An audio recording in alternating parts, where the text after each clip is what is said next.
Tengo 46 años y desde hace 9 soy el encargado de una finca cafetalera en las montañas de Veracruz, justo entre Songolica y Tequila, en una zona donde el aire huele a tierra húmeda y a leña desde que amanece hasta que oscurece. A la finca le dicen La Colorada, aunque en los papeles se llama Finca San Mateo. Es grande, unas 38 hectáreas de sombra, cafetales y Monte Bravo. Pertenecía a un ingeniero de Xalapa que apenas se aparecía una vez al año, solo para firmar documentos y sacar cuentas. A mí me dejó la responsabilidad completa: supervisar el cultivo, coordinar a los cortadores en temporada, mantener a raya a los ladrones de cereza y cuidar las instalaciones. Desde que entré a trabajar ahí, supe que era un sitio especial. Hay lugares donde uno siente que la tierra tiene memoria, y La Colorada es uno de esos. No porque pasara algo extraordinario, sino por cómo se comporta el lugar. Niebla que aparece a mitad de la tarde como si la soltaran desde el suelo, árboles que crujen aun cuando no hay viento, y caminos que cambian sutilmente después de cada lluvia, como si la tierra se resistiera a ser domesticada. Lo que voy a contar ocurrió hace 2 años, a finales de septiembre, justo cuando comenzaba a madurar el café. La finca estaba sola. Los jornaleros llegan hasta noviembre, y el resto del año solo me acompaña Vicente, un muchacho callado que duerme en una casita junto a la bodega. Yo tengo mi cuarto encima de la oficina, con una ventana que da directo al secadero. Como en años anteriores, empezaron los reportes de robos de cereza en otras fincas de la zona. Grupos pequeños, organizados, que entraban por las noches, cortaban rápido y se llevaban costales enteros sin dejar rastro. Al principio parecía que eran solo rumores, pero un vecino me mostró fotos: plantas pelonas, tallos arrancados con machete, huellas de botas cerca de los límites. El patrón nos autorizó instalar cámaras de seguridad. Nada sofisticado. 4 cámaras chinas que cubrían los accesos principales y 2 más que apuntaban al centro de la plantación. Vicente y yo las pusimos una tarde de viernes, con cuidado de no mover demasiado las ramas. Las conectamos a una grabadora con sensor de movimiento. Todo parecía estar en orden. Pasaron 5 noches sin novedad. El café iba madurando parejo y yo revisaba las grabaciones cada mañana por costumbre. Siempre lo mismo: oscuridad, hojas moviéndose por el viento, algún mapache o tlacuache cruzando las veredas. Hasta que llegó la 6ª noche. Esa mañana, el sensor marcó actividad a las 2:23 a.m. Me pareció raro, porque los animales suelen pasar antes de la medianoche. Abrí la grabación. Al principio, nada. Luego, en el minuto 4:16, vi algo que me revolvió el estómago. Alguien caminaba entre los cafetales. La cámara estaba fija, pero la silueta era clara. Un hombre, alto, delgado, sin lámpara, moviéndose con total seguridad entre los surcos. Llevaba algo en la espalda, como un saco. No miraba a la cámara, pero se notaba que sabía a dónde iba. La imagen era nítida. Se veía cuando se agachaba, cuando se detenía a mirar una rama. Incluso se escuchaba el crujido de las hojas secas bajo sus pies. Lo más extraño fue que nunca encendió luz. Caminaba con naturalidad en una oscuridad total, como si el monte fuera su casa. Avancé la grabación hasta que salió del encuadre. Fueron 13 minutos en total, luego, nada más. Salí con Vicente a revisar el lugar. Fui directo al surco donde lo habíamos visto. El café estaba intacto, ni una cereza cortada, ni una rama movida, ni una hoja rota. Y lo que más me dejó helado, no había huellas. Ni una. La tierra estaba húmeda por el rocío. Debió haber marcas de suelas, de pisadas, algo. Pero nada. Solo el olor leve a café fresco y monte mojado. Le mostré la grabación a Vicente. Se quedó serio, con el ceño fruncido. ¿Crees que sea uno de los de abajo?, me preguntó, refiriéndose a los trabajadores de las comunidades más cercanas. Negué con la cabeza. Si fuera uno de ellos ya nos habría llevado medio surco y habría dejado rastro. Acordamos revisar cada noche. Pusimos alarmas discretas con latas y cordeles y dejamos la grabadora encendida con más sensibilidad. Esa misma noche volvió. Apareció en la cámara a la misma hora exacta, 2:23 AM. Esta vez se movía más lento, como si revisara más plantas. Se detenía, giraba la cabeza, olía las hojas. Era como si conociera cada rincón del cafetal. Vicente y yo nos turnábamos para vigilar en vivo, pero esa noche, por un descuido, nos quedamos dormidos. Cuando revisamos el video al amanecer, nos dimos de topes. Lo habíamos tenido ahí y se nos fue. Lo que notamos fue más raro todavía. El tipo nunca salía del cuadro. Entraba desde un ángulo y se desvanecía del otro, pero ninguna cámara registraba por dónde entraba o salía del cafetal. Solo aparecía. Y luego, desaparecía. Empezamos a poner atención a los detalles. «Mira», me dijo Vicente una mañana, «siempre pisa los mismos lugares, los mismos surcos, casi como si repitiera una rutina». Esa palabra me quedó clavada. Rutina. La tercera noche decidí esconderme en la bodega con la lámpara apagada. Estaba decidido a verlo con mis propios ojos. Vicente se quedó en la oficina, monitoreando las cámaras. A las 2:20 supe que algo pasaba. Los perros de la finca vecina comenzaron a ladrar. Luego, silencio total. Ni grillos, ni ramas. Nada. A las 2:23 escuché los pasos. Lentos, secos, precisos. Como si caminaran descalzos. Me asomé por la rendija de la puerta. Vi la silueta, un hombre delgado, vestido con ropa oscura, con un costal al hombro. Caminó a menos de 10 metros de mí. Su cara no se distinguía bien, pero se notaba que era moreno, de cabello corto, despeinado. Su andar era mecánico, sin dudar. Pasó de largo y desapareció entre las sombras. Salí de la bodega. Lo seguí con la linterna apagada, a tientas, confiando en la luz de la luna. Caminé hasta el punto donde lo había perdido de vista. No había nadie, ni un ruido, ni una pisada. Pero encontré algo que me hizo tambalear. Un mechón de cabellos amarrado con hilo y colgado de una rama baja. Era humano, cortado limpio, atado como si fuera un amuleto. Lo quité y lo metí en una bolsa. A la semana siguiente, volví a hablar con el patrón. Le conté lo mínimo, que había alguien entrando al cafetal por las noches y que no dejaba rastros. Le dije que no parecía ladrón, pero que igual era alguien extraño. Me autorizó reforzar la seguridad y pidió que no se hiciera ruido. Si no roban, no denuncies, solo sigue observando. Vicente y yo seguimos grabando. Las visitas nocturnas se hicieron constantes, siempre a la misma hora, siempre el mismo trayecto. Pero una noche, el patrón llegó sin avisar. Quería ver el fenómeno con sus propios ojos.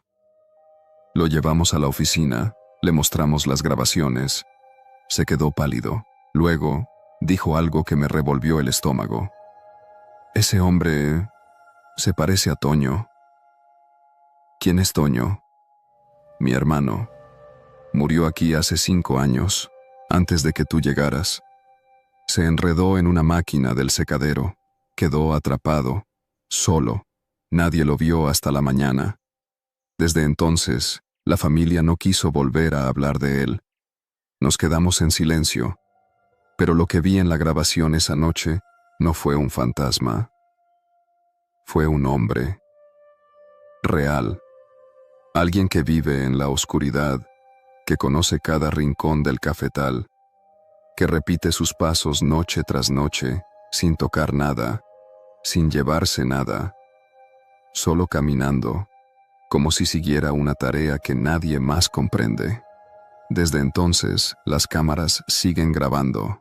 Ya no intentamos atraparlo, ya no intentamos entenderlo, solo lo dejamos pasar, porque el que no deja huella, como empezamos a llamarlo, no hace daño, no roba, no molesta, solo entra, camina, recorre, y cada noche, a las 2:23 en punto, aparece entre los cafetales, como si estuviera cumpliendo algo pendiente.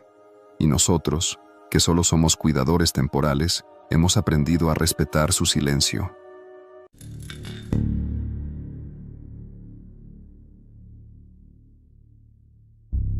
Me llamo Ramón Arbizu.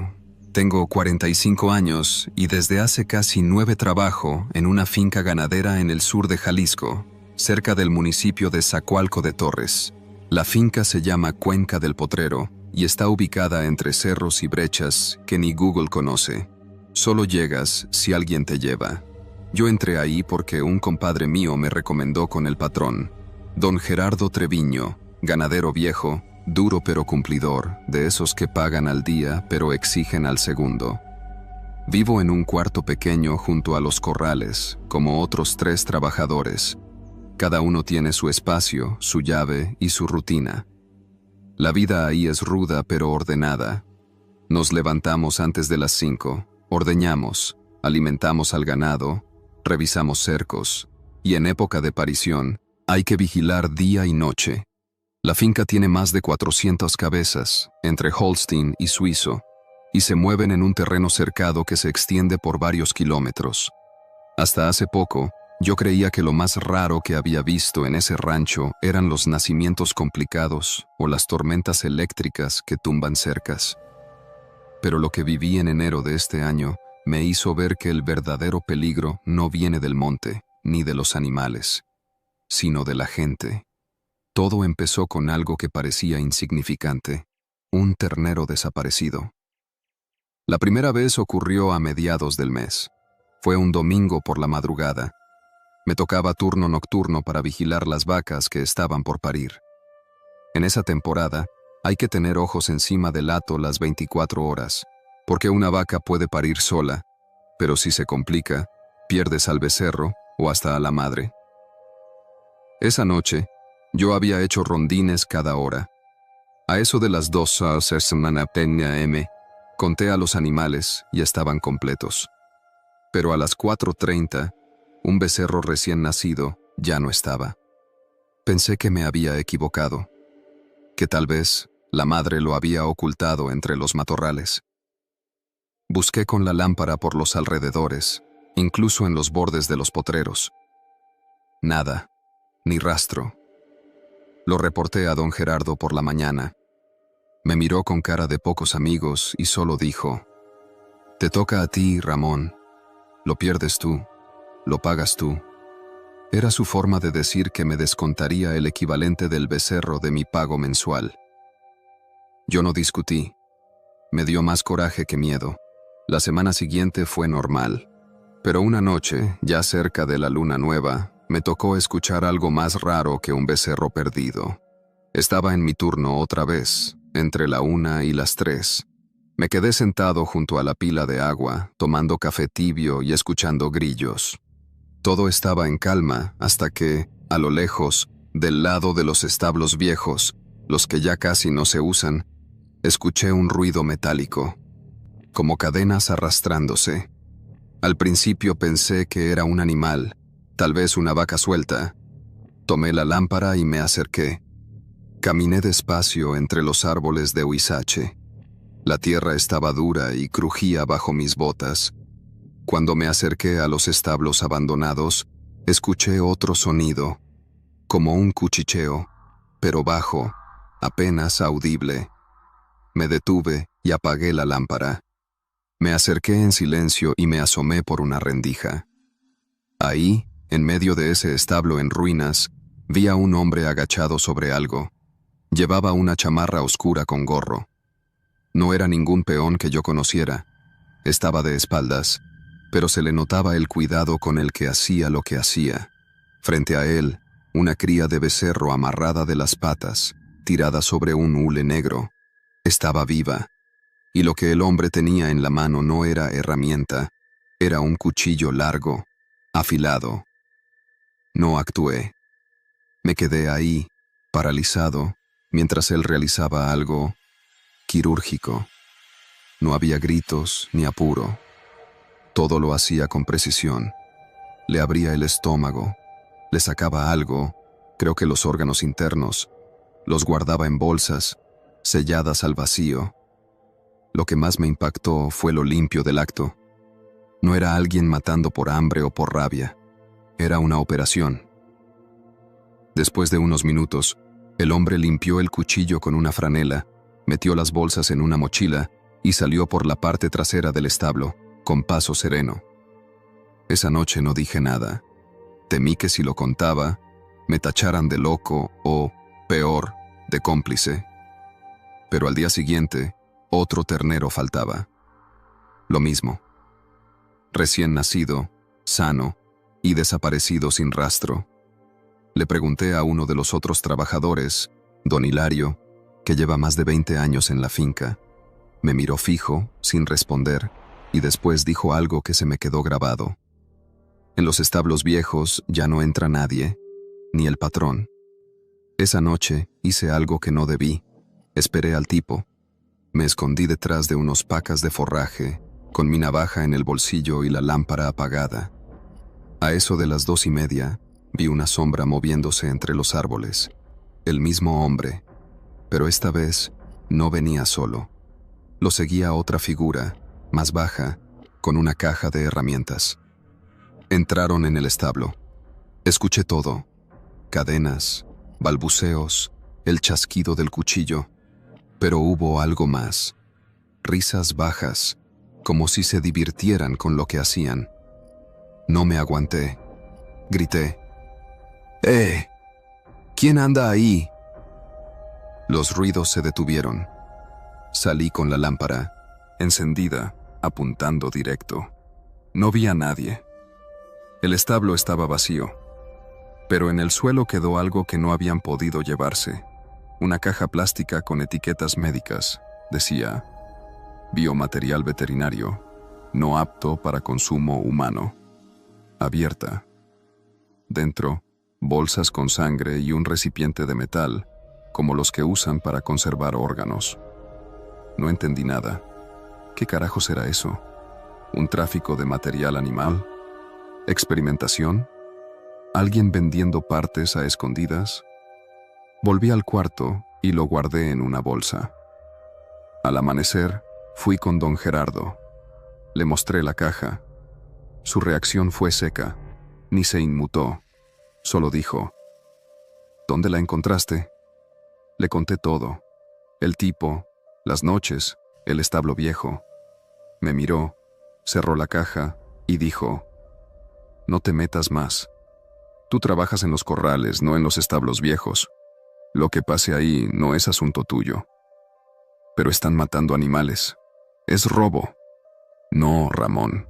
Es acuerdo. ¿Acuerdo con quién? Con gente que no vas a entender. Me quedé mudo. Luego lo dijo más claro: si quieres seguir cobrando, sigue tus horarios. Y por tu bien, no vuelvas a vigilar de noche. Esa semana no dormí. Sentí que estaba atrapado. Ya no era solo miedo, era saber que todo estaba permitido ahí dentro, que el patrón lo sabía, que quizá incluso lo permitía a cambio de algo. Pensé en irme, pero no tenía a dónde. Esa finca era mi casa, aunque estuviera podrida por dentro. Hasta que pasó lo peor. Una noche desapareció un trabajador nuevo. Jesús, un muchacho de Zacatecas. Tenía semanas con nosotros. Era de esos curiosos, preguntón, buena gente. Esa noche me dijo que él había visto las mismas sombras en el establo y que iba a grabarlas con su celular. Nunca regresó. Dijeron que se fue, que se robó una yegua y huyó. Pero sus cosas estaban en su cuarto, su cobija doblada, su lonche en la mesa. Yo lo supe. Jesús no se fue. Jesús vio demasiado. A la semana siguiente me fui. Agarré mis cosas y me salí sin decir adiós. Caminé hasta el poblado más cercano y tomé una camioneta a Guadalajara. De ahí regresé con mi hermana, que vive en Tlajomulco. No le conté nada, solo dije que renuncié. Desde entonces no he vuelto al campo. Trabajo en una recicladora, ganando menos, pero durmiendo mejor. Me preguntan por qué dejé un trabajo fijo, con techo y comida.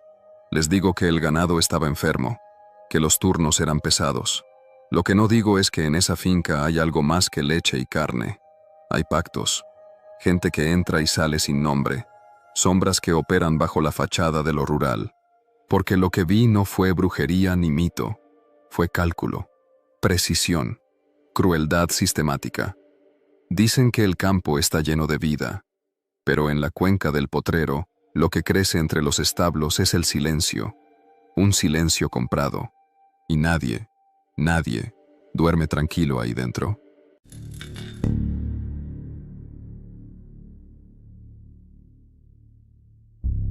Me llamo Darío Canché Aque. Tengo 47 años, soy nacido en Tikul, y desde hace 9 años administro una finca mediana cerca de Tecax, en el sur de Yucatán. La finca, llamada San Lorenzo, se dedica principalmente al cultivo de chile habanero, miel melipona y un poco de hortaliza de temporada para autoconsumo y venta local. Es un terreno amplio, con 3 casas de campo, una noria antigua, galpones para almacenamiento y unas 30 hectáreas entre sembradíos, monte bajo y terreno en descanso. Cuando llegué a San Lorenzo en 2015, la finca estaba descuidada, con las cuentas revueltas y los trabajadores sin coordinación. Me tocó organizar todo desde abajo, llevar libros, contratar gente, marcar los calendarios de siembra y riego, controlar los gastos. Me gustaba. Me daba orgullo ver cómo la tierra respondía cuando se trabajaba con respeto y método. En ese tiempo teníamos 12 empleados fijos y varios eventuales que se contrataban en cosecha. Yo vivía en la casa grande, cerca de la entrada. El patrón, un arquitecto retirado de Mérida, solo venía una vez al mes, a veces cada 2. Me daba bastante libertad para manejar el día a día, siempre y cuando los números cerraran. Y por muchos años, cerraron, hasta que dejaron de hacerlo. Todo empezó como una sospecha. A mediados del año pasado, 2024, durante el segundo conteo de insumos del año, noté algo raro en el almacén. Faltaban 2 rollos de manguera de goteo y un tambito de fertilizante. Pensé que alguien los había movido o que tal vez los usaron en alguna parcela sin avisar. Pero cuando pregunté al jefe de campo, un muchacho serio llamado Aurelio, me dijo que él no los había pedido ni tocado. Lo dejé pasar. Pensé que quizás se había tratado de un error mío. El campo es así. A veces alguien toma algo sin registrar o se gasta más de lo esperado. Pero 3 semanas después, faltaban 3 cajas de pesticida. Luego, 10 costales de compost. Y en agosto, cuando hicimos el inventario mensual, descubrí que faltaban casi 100 litros de gasolina. Ahí supe que no era un error. Decidí llevar un registro paralelo. Compré una libreta chica y empecé a anotar cada salida con mi puño y letra. Todo lo que se movía pasaba por mí. Durante 2 meses no le dije nada a nadie, solo observé. Y fue entonces cuando empezaron a suceder cosas extrañas. Una madrugada, alguien me despertó con un golpe seco en la puerta de la casa. Me levanté con la lámpara en la mano, pensando que era uno de los trabajadores. Al abrir, no había nadie. Solo un papel doblado sobre el tapete de entrada. Lo desdoblé. Estaba escrito con bolígrafo, en letra apretada. Deje de contar, no le conviene. No firmaba nadie. Me pasé la noche en vela, con el rifle al lado. A la mañana siguiente no dije nada. Seguí actuando normal. Pero por dentro, algo se me había roto. La finca ya no era el lugar tranquilo que había ayudado a levantar. Había alguien jugando en mi contra, desde adentro. Empecé a revisar las cuentas con más detalle. Durante años, había confiado en los reportes del encargado del almacén, un hombre de mi edad llamado Tomás Put. Nos conocíamos desde antes de llegar a la finca. Habíamos trabajado juntos en otra propiedad en Maxcanú. Siempre lo consideré responsable, serio, hasta callado. Pero cuando empecé a cruzar sus hojas con mi libreta, encontré diferencias. No solo pequeñas, fechas mal cuadradas, cantidades duplicadas, salidas registradas un día antes de que yo hubiera firmado la orden. Un miércoles por la tarde lo cité en mi oficina. Cerré la puerta. Le enseñé las hojas. «Mira, Tomás», le dije sin levantar la voz. «Esto no cuadra. Aquí hay insumos que salieron y no hay reporte de uso. Esto ya no es distracción. Es algo sistemático». Tomás bajó la mirada. Se acomodó el sombrero y me dijo algo que no esperaba. «No soy yo solo, Darío». Tardó casi media hora en contarme lo que sabía. Resultó que desde hacía al menos un año, un grupo de 3 trabajadores, incluyendo a un chofer y al jefe de riego, se habían estado llevando parte de los insumos en la noche. Lo hacían por tandas pequeñas. El pesticida se revendía en pueblos cercanos. La gasolina la sacaban en bidones por una brecha trasera y la entregaban en una tienda mecánica en Tsukakab. Hasta las herramientas estaban desapareciendo de poco en poco. Picos, palas, mangueras de repuesto. Yo no estaba de acuerdo, me dijo Tomás, pero no podía hablar. Me amenazaron. Me dijeron que si hablaba me iban a meter en un lío, que el patrón nunca sabría. Y pues yo necesito este trabajo, Darío. Esa noche no dormí. Caminé por la finca hasta el amanecer. La neblina baja del monte tapaba los caminos como si quisiera esconder lo que pasaba. Pensé en ir directamente al patrón, pero algo me detuvo. Sabía que si acusaba sin pruebas claras, podía parecer un pleito entre trabajadores, o peor, que no estaba haciendo bien mi trabajo. Así que armé un plan. Coloqué una cámara escondida en el almacén, otra en la brecha trasera, la que casi nadie usaba. No eran cámaras profesionales.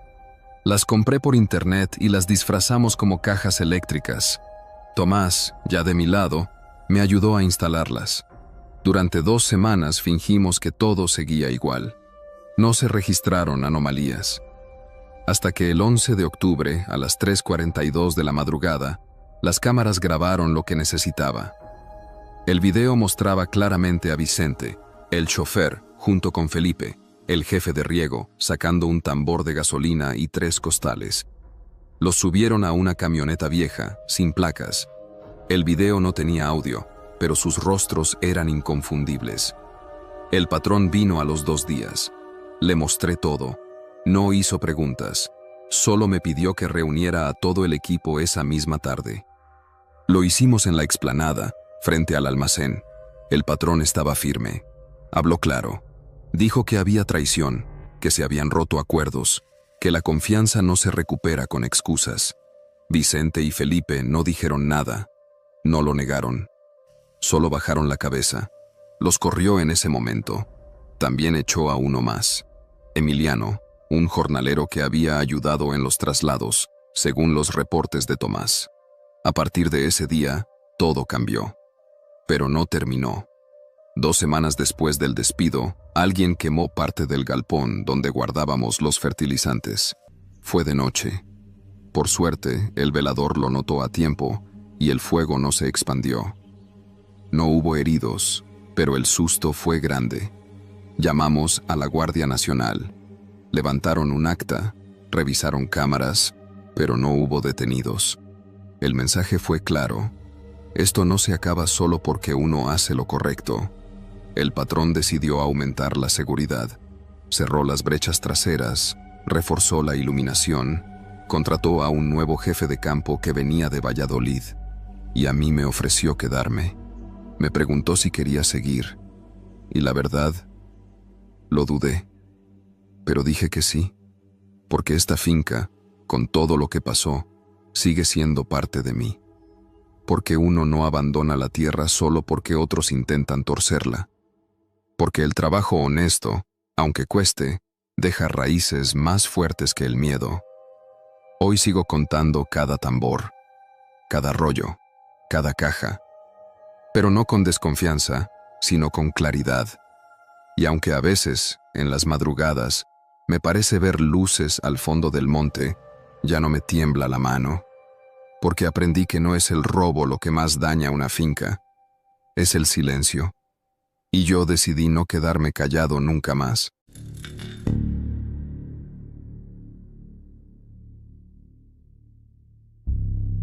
Me llamo Bruno Sánchez, tengo 23 años, y hace un par de años me fui a trabajar como peón temporal a una finca de aguacates cerca de Tacámbaro, en Michoacán.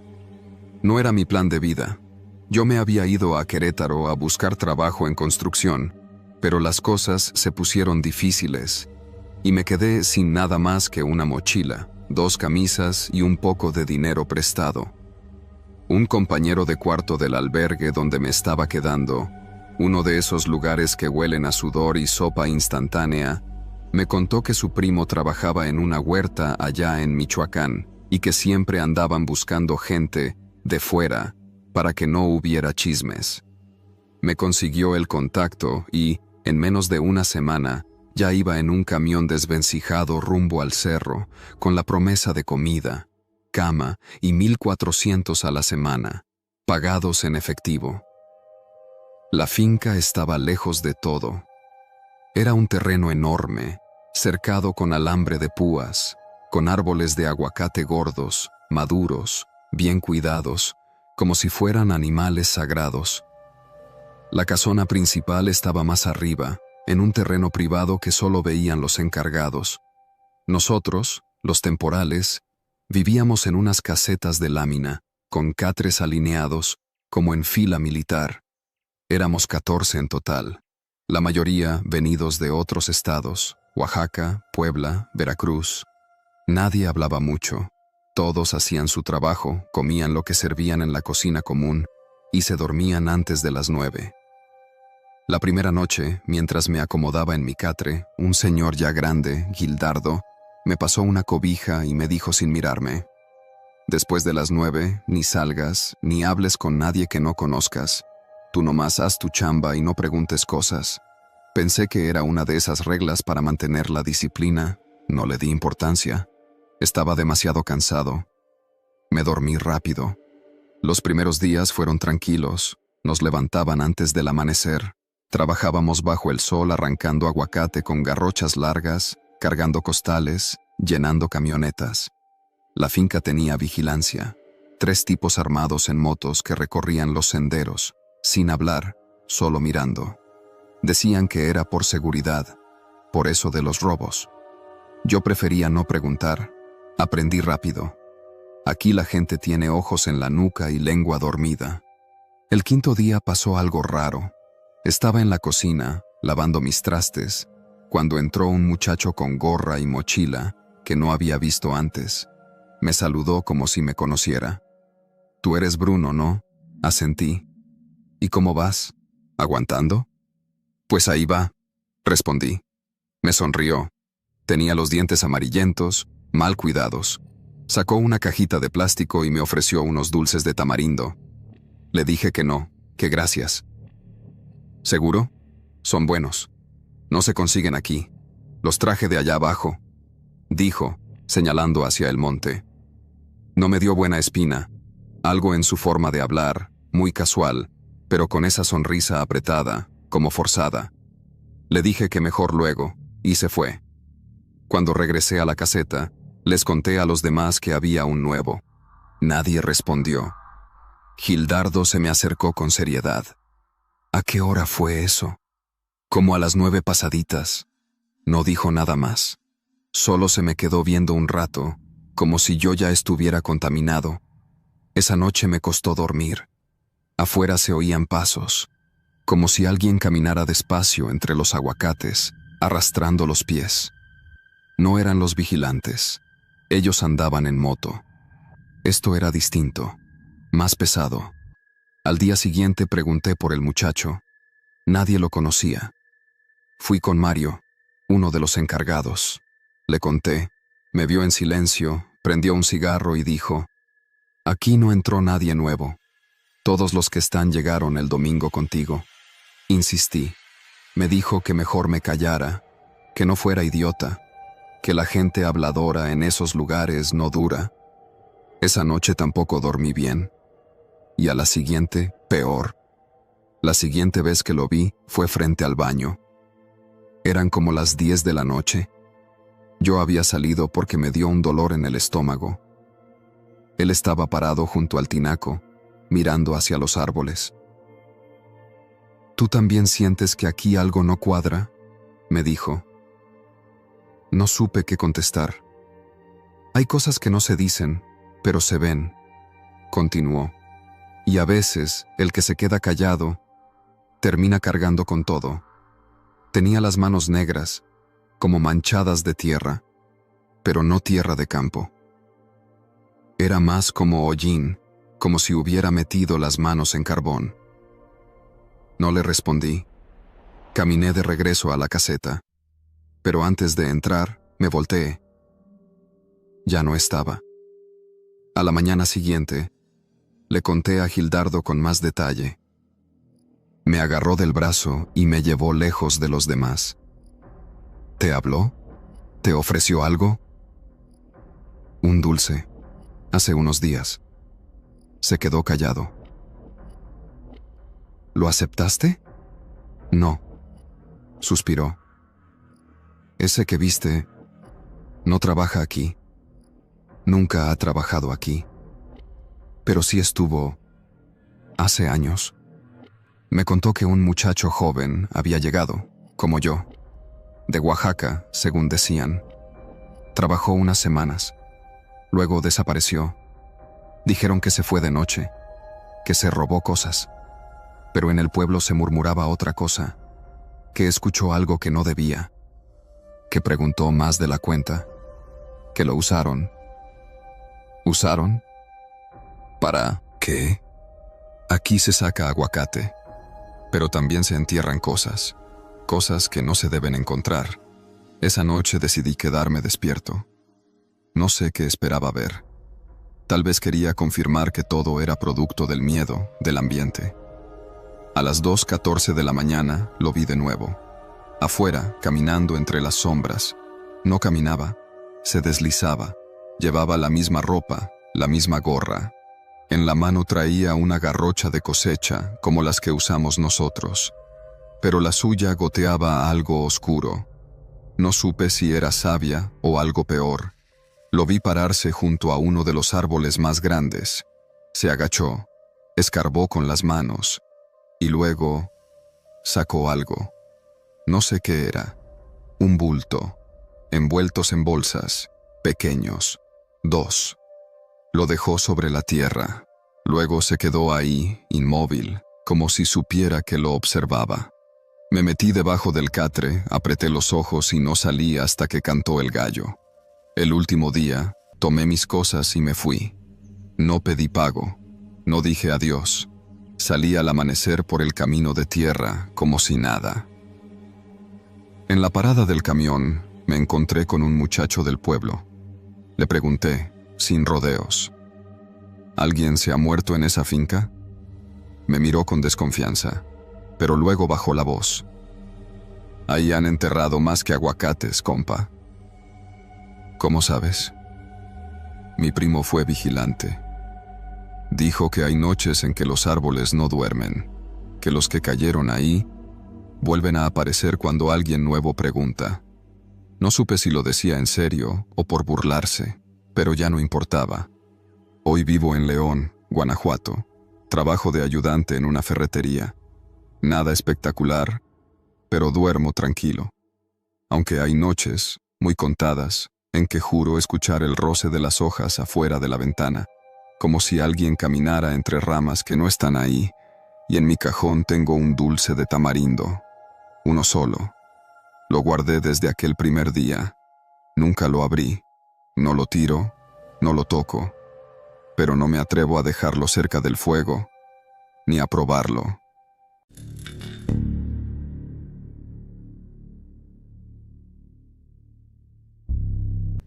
Me llamo Octavio Luna, tengo 45 años, y hace poco más de un año heredé una finca vieja al sur de Chiapas, cerca de la frontera con Guatemala, en los márgenes de la Trinitaria, un municipio donde los caminos se tuercen entre cafetales, monte cerrado y veredas de piedra que apenas aparecen en los mapas.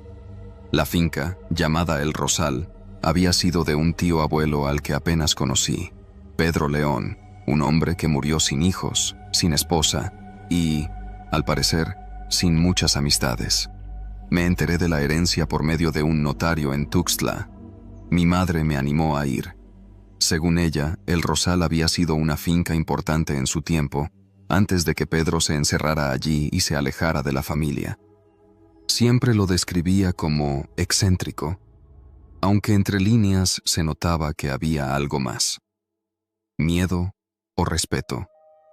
No quise escarbar en eso. Yo, que nunca había tenido tierra propia y venía de vivir en un departamento rentado en Puebla, vi en esa finca una oportunidad. Me imaginé rehabilitándola, haciendo café, tal vez abriendo una posada rústica para turistas que buscan lo rural y lo auténtico. Una locura romántica, tal vez. Pero fui.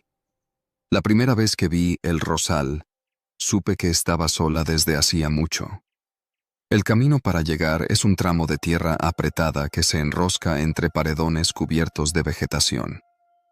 No hay señal de celular desde que se cruza el último caserío. La casa principal es una estructura de madera y adobe, con techos de teja carcomida y corredores amplios que dan al campo. Hay una noria vieja al fondo, tapada con tablas cruzadas y rodeada de maleza. Y más allá, una loma leve, cubierta de árboles torcidos y ceibas. Nada que llamara la atención.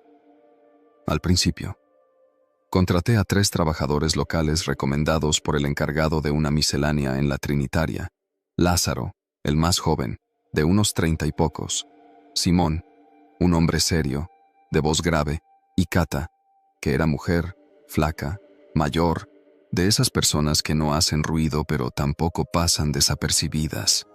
Ellos 3 conocían el terreno, o eso dijeron. Los contraté para limpiar la casa, desbrozar el monte y revisar la noria. Yo les pagaba bien y ellos trabajaban sin queja. Al principio. La primera semana fue intensa. Durante el día trabajábamos sin parar, cargando escombros, limpiando los cuartos, sacando murciélagos del alero.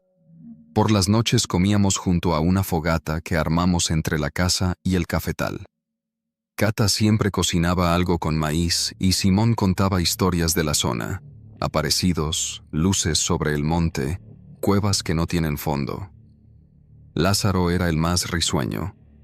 Se burlaba de las historias, hacía chistes, incluso me ayudaba a imaginar cómo modernizar la casa sin arruinar su esencia. Pero una noche, mientras hablábamos del pasado del terreno, dijo algo que me dejó pensando. Aquí, antes, la tierra tragaba cosas. Lo dijo medio en broma, pero nadie se rió, ni siquiera él. ¿Cómo que tragaba?, pregunté. Pues, cosas. Cosas que uno deja ahí y ya no están al otro día. Herramientas, gallinas, incluso animales más grandes. Cata lo miró con los labios apretados. Simón se levantó sin decir palabra y se fue a su catre. No insistí. La desaparición ocurrió en la 3ª semana. Era un miércoles, recuerdo, porque el calor había sido insoportable y yo había bajado al pueblo por víveres. Cuando regresé, al final de la tarde, Lázaro no estaba. Cata y Simón estaban callados, sentados en la sombra, como si me esperaran. ¿Dónde está Lázaro?, pregunté. Silencio. ¿Fue al pueblo, al cafetal? Cata negó con la cabeza. Salió temprano, antes de que usted se fuera. Dijo que iba a revisar lo del pozo. ¿El de la noria? No, el otro. Me confundí. No había otro pozo en el mapa. ¿Qué otro? Simón entonces habló por fin. Allá atrás, por la loma. Don Pedro lo mandó tapar hace años. Nadie lo usa. No es bueno ir ahí. Algo en su tono me molestó. ¿Y por qué no me dijeron? Porque no tiene caso, dijo Cata. Porque no queremos que usted haga preguntas que no conviene hacer. Eso me enfureció. Quise exigir una explicación, pero algo en la mirada de ambos me detuvo. No era miedo, era otra cosa, como resignación. ¿Y qué vamos a hacer?, pregunté. Esperar. Si vuelve, vuelve. Pasaron 3 días. Lázaro no regresó. Llamé a la policía de la Trinitaria, pero no subieron. Dijeron que no había denuncia formal, que probablemente el muchacho se había ido por voluntad propia, que si quería, podía ir yo a interponer una denuncia en persona. Sabía que eso no iba a servir de nada. Aquí, en la sierra, las desapariciones no hacen ruido. Intenté convencer a Simón y Cata de que fuéramos a buscarlo a la loma. Se negaron. «No vamos allá», dijo Simón. «Ya no». «¿Por qué no?». Me miró, cansado. «Porque esa parte no se toca. Porque don Pedro ya lo intentó y no terminó bien. Esa noche no pude dormir. El calor era pesado y la sensación de que algo nos rodeaba me tenía inquieto. Me levanté antes del amanecer, tomé una lámpara y un machete y salí hacia la loma. No le avisé a nadie. El sendero estaba medio cerrado por la maleza. Se notaba que nadie pasaba por ahí desde hacía tiempo. La tierra era distinta, más húmeda, más blanda, como si no estuviera bien asentada. Caminé unos 15 minutos hasta que la encontré, una abertura irregular en la tierra, apenas visible entre unas piedras. No era un pozo como el de la noria, era más grande, más ancho. No tenía brocal, ni borde definido. Era como si el terreno se hubiera hundido lentamente, y ahí, al borde, vi restos. Un pedazo de tela roja, un clavo oxidado, una bota, la de Lázaro. No había sangre, no había signos de lucha, solo ausencia. Quise acercarme más, pero el suelo tembló bajo mis pies. No un temblor fuerte, apenas una vibración, como si el terreno respirara. Me alejé, regresé corriendo. Al llegar, Simón me esperaba en el corredor. «Fue al hoyo, ¿verdad?». Asentí. «¿Qué es eso?». «Es donde enterraron lo que no debía estar», dijo. Su tío no era excéntrico, era cuidadoso. Lo que dejó ahí no es algo que deba moverse. ¿Qué dejó? Pregunte mejor por qué lo hizo. Esa noche, Cata me contó la historia completa. Don Pedro había tenido otra finca, más cerca de la frontera. En los años 70, alguien lo convenció de usar parte de su terreno para excavar. Buscaban algo, restos antiguos, ruinas, oro, nadie sabía. Pero encontraron algo más, algo que no se llevaron, algo que dejó de estar muerto. «No es una criatura», dijo Cata, «ni un espíritu. Es tierra, pero no una tierra normal. Se mueve, traga, retiene». Me reí. No pude evitarlo. Me sentí ridículo. ¿Está diciendo que la tierra se lo tragó? ¿Qué otra explicación tiene? Pasaron semanas. Nadie vino a buscar a Lázaro. Su familia, según me enteré, ya había perdido a otro hijo años antes. Dijeron que ya estaban acostumbrados. No hicieron escándalo. Yo no podía seguir, no así, pero tampoco me fui. Comencé a cerrar los caminos que llevaban a la loma. Puse cercas, sembré árboles, dejé de acercarme.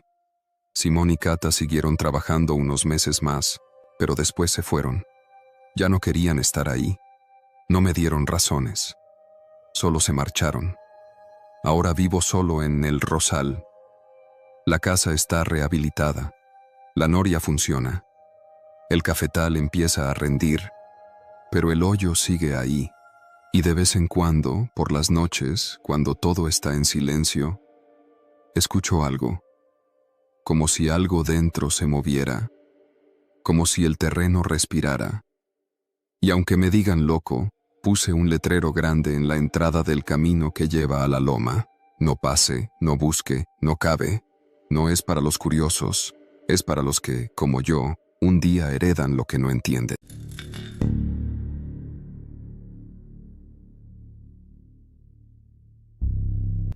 Me llamo Sofía Briceño, tengo 42 años, y desde hace casi 7 administro sola la finca de cítricos que mi padre me dejó al morir, al sur del estado de Colima, entre los pueblos de Coquimatlán y Los Ortices. Aquí nací, aquí crecí, y aquí aprendí a distinguir un limón maduro solo por el color del tallo. Mi padre, don Rosendo, era hombre de campo, duro y testarudo como el tronco de un toronjal. Dejó de confiar en la gente cuando empezaron las peleas por las tierras allá por los años 90. Me enseñó todo lo que sabía, cómo podar en creciente, cuándo vender al mayoreo y cuándo aguantar, cómo hablar con los intermediarios sin que te vean la cara. Cuando él murió, mi madre se fue con mis hermanas a Guadalajara, pero yo me quedé. No por terquedad, sino porque sabía que si yo no cuidaba esta finca, nadie lo iba a hacer. Y no hablo de cuidar solo los árboles. Hablo del alma del terreno, del nombre de mi familia, de todo lo que sembraron y regaron con sudor. La tierra me respondió bien. La primera cosecha que saqué sola fue generosa. En la segunda, ya tenía tratos fijos con 2 empacadoras y un comprador de Manzanillo. Para la tercera, estaba contratando jornaleros en temporada alta. La finca producía bien, los árboles estaban sanos, y el sistema de riego por goteo que mandé instalar hizo maravillas en las hileras más viejas. Pero fue justo después de esa tercera cosecha que las cosas empezaron a cambiar. Una mañana de mayo, uno de los muchachos que me ayuda, Felipe, llegó con la cara pálida y una manguera de riego en la mano. Tenía las manos rojas, como quemadas. «Doña Sofía», me dijo, sin mirarme, «algo trae el agua». Le pregunté qué había pasado. Me dijo que, al revisar la línea norte del sistema, notó olor raro, como a químico fuerte. Se le adormecieron los dedos. Fui con él hasta la caja de válvulas y, efectivamente, había un olor penetrante, como si hubieran metido limpiador industrial al sistema. Ordené cerrar las compuertas de inmediato. Llamé a un ingeniero agrónomo que conocía de la Universidad de Colima. Vino esa misma tarde. Tomó muestras. 2 días después me llamó con la noticia. Alguien había vertido un pesticida concentrado que no usamos en la finca, uno prohibido desde hace años. Si llega a los árboles en cantidad, los quema desde la raíz, me dijo. Esa noche no dormí. Pensé en el daño que podría haber causado, en los años perdidos si los árboles se secaban. Pero el sistema estaba bien mantenido, y por suerte detectamos el químico a tiempo. Salvamos el cultivo. Quise pensar que había sido un error, un acto de vandalismo de alguno de los trabajadores despedidos meses atrás. Pero algo no cuadraba. Nadie había entrado sin permiso. Las llaves del sistema las teníamos solo Felipe, yo y Javier, un mecánico de confianza. A él también le pregunté, y juró no haber tocado nada. Unas semanas después, salí en la madrugada con la linterna para revisar por qué los perros ladraban sin parar. Encontré la cerca del lado oeste cortada en 2 secciones, como con tenazas grandes. No había señales de animales grandes, pero sí marcas de botas en el lodo. Las repasé con la luz. No eran huellas recientes, pero estaban claras. Mandé soldar el alambre de nuevo y reforzar con púas. A los 3 días, lo cortaron otra vez. Empecé a sospechar que era sabotaje. Había otra finca cercana, manejada por los Ortega, una familia con la que mi padre había tenido diferencias por un tema de lindes. En los últimos años, uno de los hijos, Efraín Ortega, había crecido mucho en producción y ya estaba vendiendo al mismo cliente de Manzanillo que yo. Nunca me trató mal, pero siempre noté que le pesaba que yo, mujer y sola, le estuviera comiendo terreno en el negocio. Mandé poner cámaras, una en el camino de entrada, otra en la caja de válvulas y otra apuntando al almacén. No grababan con gran calidad, pero al menos podía ver movimiento. Durante ese mes no pasó nada grave y pensé que las cosas se habían calmado. Pero solo estaban empezando. A finales de junio amanecimos con 2 perros envenenados. Eran criollos, pero buenos para alertar.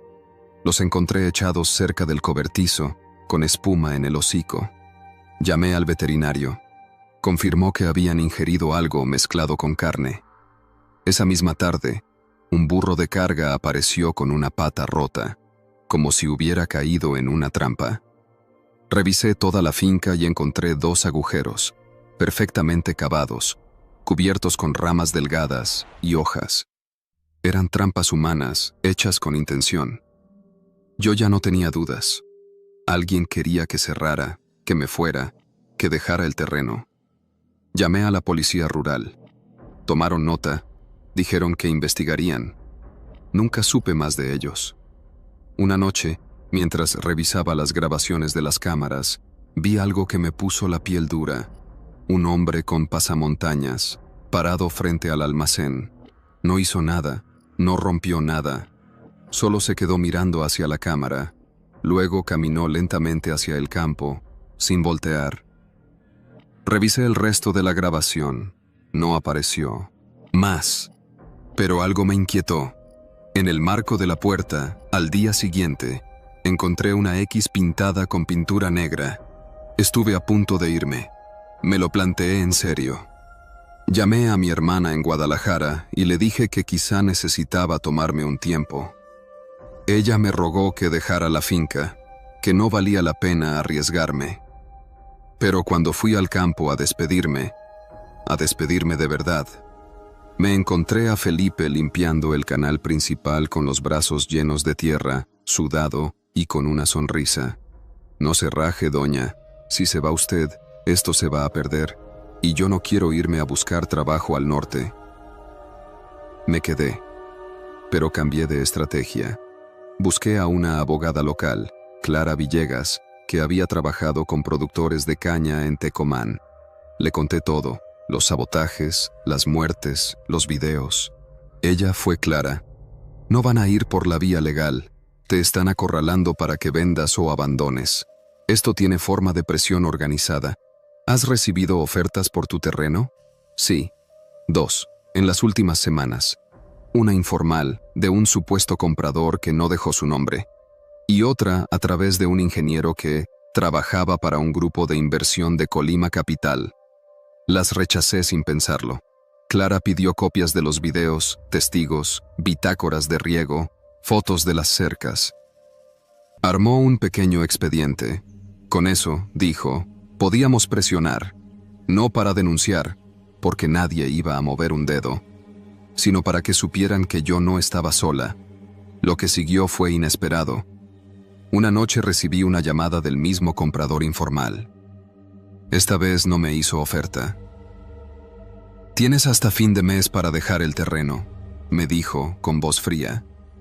No queremos hacerte daño, pero si no te vas, no responderemos por lo que pase. Colgué y llamé a Clara. Ella me reveló algo que me dejó muda. Uno de los nombres vinculados a la supuesta empresa era socio de un hermano de Efraín Ortega, el mismo que había trabajado en seguridad privada en Michoacán años atrás. Están limpiando terrenos, quieren meter agroindustria, pero sin la competencia chica. Tú les estorbas, dijo. El 28 de julio, 3 días antes del fin de mes, alguien prendió fuego al cobertizo de herramientas. No hubo lesionados, pero perdí equipo valioso. Los bomberos llegaron tarde. Nadie vio nada. Esa noche dormí con el rifle al lado de la cama, pero no me fui. Hoy la finca sigue en pie. Perdí parte del campo, pero salvé lo esencial. Ya no trabajo sola. Clara me ayudó a conseguir visibilidad en medios locales. También me uní a una red informal de productoras agrícolas que comparten alertas, apoyos y contactos. Nos defendemos entre nosotras. Las amenazas pararon. No por bondad, sino porque supieron que no era fácil, que esta tierra no se rinde. A veces camino entre los árboles y les hablo. Les agradezco por aguantar conmigo, porque en esta lucha ellos también pelean, floreciendo, cargando fruto, diciendo, seguimos aquí, sin palabras, y yo también sigo, porque lo que se siembra con dignidad da fruto, aunque sea lento, aunque amargue al principio, aunque a otros les duela que no nos vayamos.